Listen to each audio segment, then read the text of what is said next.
Imagine handing your phone to someone from 30,000 years ago. Not to show them a video, just to watch their face. You probably think they would be amazed, and they would be, but not by the things you expect and not for the reasons you assume. Because the parts of modern life that feel completely ordinary to you would strike them as the strangest things they had ever seen. For roughly 300,000 years, your ancestors lived in a world with no clocks, no walls, and almost no strangers. Then, in a flicker of evolutionary time, everything changed. Your body, your brain, your deepest instincts never got the memo. So let's do something unusual. Let's stop asking what you think of the past, and let's ask what the past would think of you. Start with food.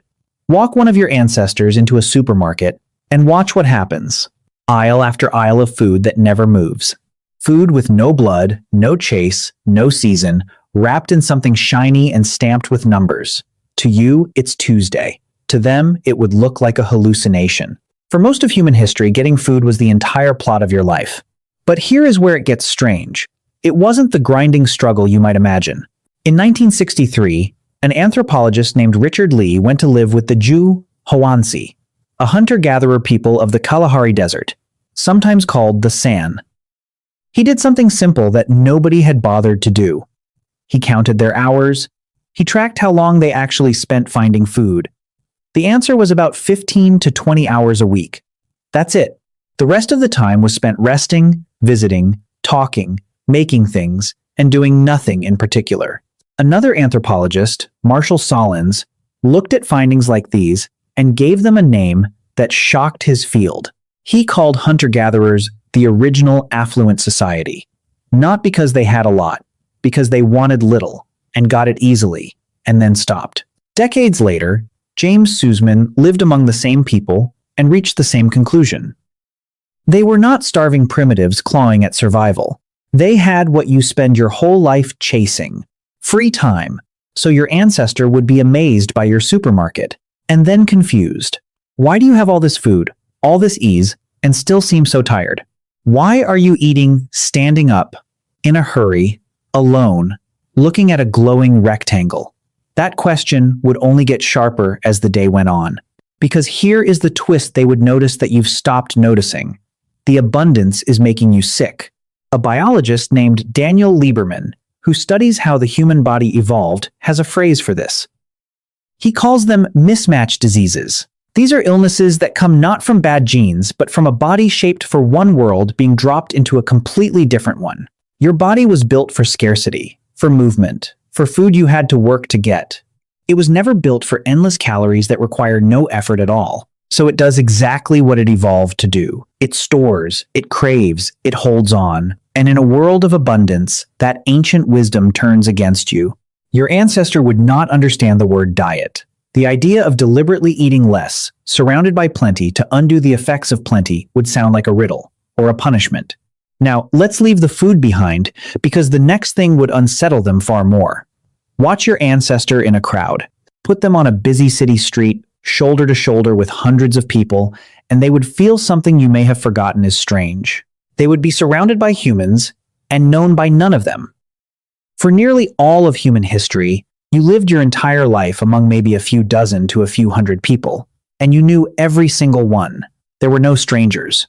The face you passed was your aunt, your rival, your hunting partner, the person who would carry your child if you fell.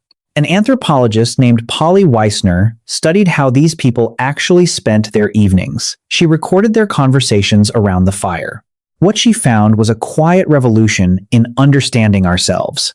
During the day, the talk was practical. Plans, complaints, who did what, where to go. But at night, by firelight, the talk transformed. It became stories, myths, tales of distant people and ancestors and spirits. The night was when humans wove themselves into something larger than the day. Now picture your evening. The fire has become a screen. The stories still come, endless ones, but they come from strangers you will never meet, about people who do not know you exist. You are connected to millions and tethered to almost no one. Your ancestor would find this almost impossible to grasp. Loneliness to them was a rare emergency, a near-death experience, because to be alone was to be unprotected. To choose it, daily, in a city of millions, would look like a kind of madness. And modern science suggests they would be onto something. A researcher named John Cacioppo spent his career studying loneliness, and he found it isn't just a sad feeling. It acts on the body like a physical threat. It raises stress, disrupts sleep, and quietly wears down your health. Your brain still treats isolation as the danger it was for 300,000 years. So let's reconstruct a single ordinary day, the way your ancestor would witness it, watching over your shoulder. You wake to a sound that did not come from any living thing. An alarm. You did not wake because your body was finished sleeping. You woke because a machine commanded it. To them, this would be the first shock of the day. Their sleep had no clock. We know from people who still live this way that they often slept in segments, waking in the deep night to talk softly or tend the fire, then drifting off again, guided by nothing but darkness and their own bodies. You eat in a rush. You travel inside a metal box, sitting perfectly still while the world blurs past faster than any animal can run. You arrive at a building, sit down, and stay seated for hours, moving almost nothing but your hands and your eyes. This is the part that might break their understanding entirely. A scientist named Herman Poncer studied a hunter-gatherer people called the Hadza in Tanzania, measuring how much energy their bodies actually burned. He expected them to burn far more than a modern office worker, because they move all day, walking miles, digging, climbing, carrying. What he found surprised him. They didn't burn dramatically more total energy, but the difference was in how they lived. Their movement was woven into everything. They never sat still for 8 hours. They never needed to. So here is something that would baffle your ancestor more than the phone, more than the supermarket. The gym.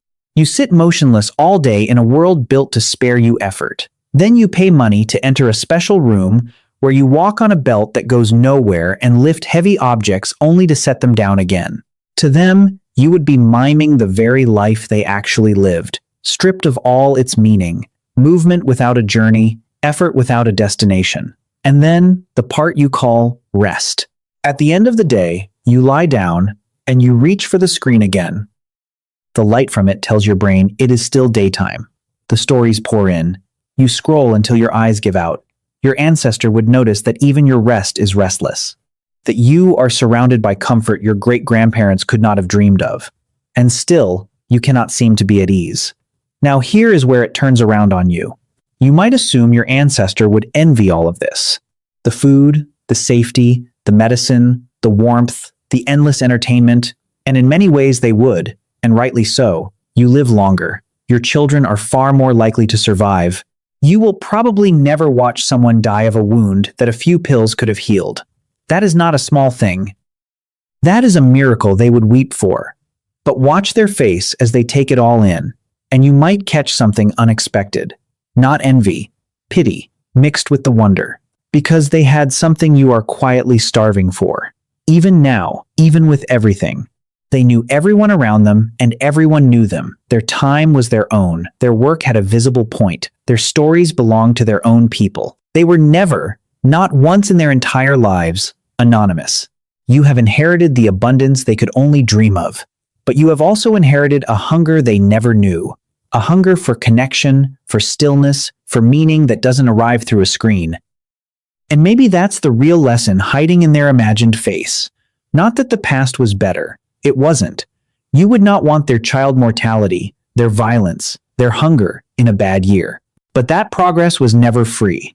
Every comfort you gained came folded together with a quiet cost, and the cost is so woven into normal life that you stopped being able to see it. Your ancestor, standing in your world for a single day, would see it instantly, because they remember what your body has forgotten. So go back to the beginning, to that imagined moment, handing your phone to someone from 30,000 years ago, watching their face. You thought they would be amazed by the glowing screen, and they would. But the longer they looked, the more you would realize they weren't studying the phone at all. They were studying you.